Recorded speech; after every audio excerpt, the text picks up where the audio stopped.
పోలీసుల తీరు మీద కేంద్ర సంస్థలకు ఫిర్యాదు చేయాలని తెలుగుదేశం పార్టీ, జనసేన, బీజేపీ యోచిస్తున్నాయట. ప్రధాని రాకకు ముందుగానే సభా ప్రాంగణానికి చేరుకున్న ఎన్ఎస్జీ, ఎస్పీజీ బృందాలు సైతం సభ నిర్వహణలో బందోబస్తు మీద లోపాలున్నాయని గుర్తించి అప్రమత్తం చేసినాయి. అప్పుడు పోలీసులు స్పందించలేదు. ప్రధాన వేదిక మీదకు ప్రధాని మోడీ, చంద్రబాబు, పవన్ కళ్యాణ్ చేరుకున్నాక కూడా ముందు భాగాన్ని సరైన భద్రతా చర్యలు చేపట్టలేదు. సభా ప్రాంగణంలో మైకు, లైట్ల కోసం ఏర్పాటు చేసిన టవర్లపై కొందరు కార్యకర్తలు ఎక్కడంతో వాళ్ళని కిందకి దించాలని పోలీసులకు ప్రధాని సూచించారు. అయినా వాళ్ళు స్పందించలేదు. వీఐపీ గ్యాలరీలోకి పాసులు ఉన్న వాళ్ళని క్షుణ్ణంగా తనిఖీ చేసి పంపాలి. పోలీసులు పట్టించుకోకపోవడంతో ఎవరు పడితే వాళ్ళు గ్యాలరీలోకి చొరబడ్డారు. వీఐపీ ప్రెస్ గ్యాలరీలోకి సాధారణ కార్యకర్తలు వచ్చి హల్చల్ చేస్తుంటే పోలీసులు ప్రేక్షక పాత్ర వహించారు.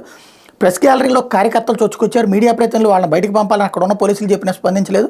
ప్రధాన వేదిక వద్ద పల్నాడు, బాపట్ల ఎస్పీలతో పాటు పలువురు ఉన్నతాధికారులను వీళ్ళ తీరు నేతల నాశనం గురించి. కార్యకర్తలు రెచ్చిపోతుంటే ఎవడు కంట్రోల్ చేయాలా? పార్టీ కంట్రోల్ చేయాలి.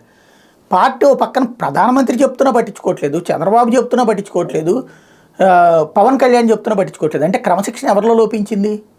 దానికి ఎవరిని ఏం చేయాలా? ఇప్పుడు అక్కడే కనుక గ్యాలరీలోంచి అవతలకి తరుగుతున్నారనుకోండి, అదిగో పోలీసులు వచ్చి కొట్టారని చెప్తాం మనమే. ఇదొకటి. రెండవది, ప్రజాగళం సభకు పోలీసులు అడుగడుగునా అనేక అవరోధాలు సృష్టించడం, ప్రధాని మోడీ పాల్గొంటున్న సభ అయినా బేఖాతరుగా వ్యవహరించడం, సహాయ నిరాకరణ వంటివన్నీ సభను విఫలం చేసేందుకు పనిన కుట్రలో భాగమని తెలుగుదేశం పార్టీ, జనసేన, బీజేపీ తీవ్ర ఆగ్రహం వ్యక్తం చేస్తున్నాయట. పల్నాడు ఎస్పీ రవిశంకర్ రెడ్డి తెరపైకి కనిపిస్తున్న వెనకుండా ఆయన నడిపించేవాళ్ళు వేరే ఉన్నారని, పైనుంచి వచ్చిన ఆదేశాల మేరకు ఆయన అంత దారుణంగా వ్యవహరించారని మండిపడుతున్నాయి. ప్రధానికి హెలీప్యాడ్ వద్ద స్వాగతం చెప్పే ప్రముఖులకు ఆదివారం ఉదయం 11:30 వరకు పాస్ ఇవ్వలేదు. మహిళా నేతలతో ప్రధానికి సన్మానం చేయించాలి 3 పార్టీల నాయకులు వేసుకున్న ప్రణాళిక గండికొట్టారు. నాగబాబు మనోహర్ వంటి ముఖ్య నాయకులు వేదికపైకి వెళ్లకుండా అడ్డుకున్నారు.